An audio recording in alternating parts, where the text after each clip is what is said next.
Well, Jenna, tonight Democrats are investigating whether President Trump committed bribery or high crimes and misdemeanors. Now, this is a shift in focus after looking into whether there was a quid pro quo after investigating Ukraine, a White House meeting, and U.S. aid.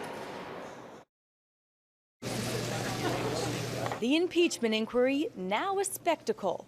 Under oath, top diplomats in Ukraine revealing their previously disclosed testimony for the first time. What we will witness today is a televised theatrical performance. With Intelligence Committee member Devin Nunes thanking the witnesses in his opening. I'd like to congratulate you for passing the Democrat Star Chamber auditions held for the last weeks in the basement of the Capitol.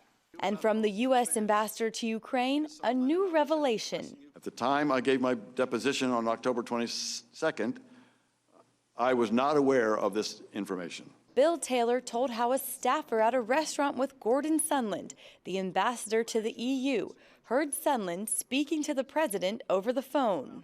A member of my staff could hear President Trump on the phone asking Ambassador Sondland about the investigations.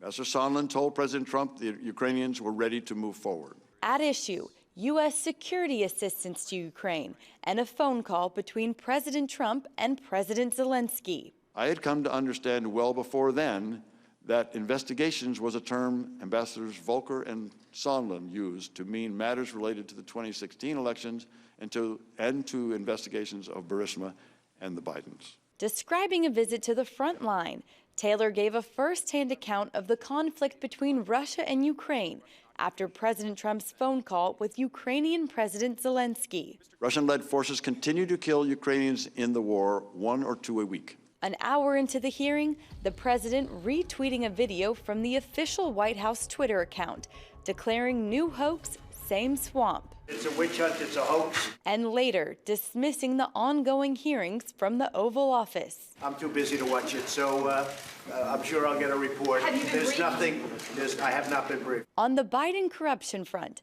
diplomat George Kent said he was concerned over Vice President Biden's son Hunter's role at a Ukrainian gas company. There was the possibility of a perception of a conflict of interest. Republican Jim Jordan said Taylor's own testimony made no linkage between U.S. aid to Ukraine and any investigation. There was discussion of the security assistance, but no linkage. But there was not discussion of linkage. This, as Republicans made clear the career service officer's testimony was not firsthand. And they could be wrong, or they could be mistaken, or they could have heard it incorrectly. Right, Ambassador Taylor? People make mistakes.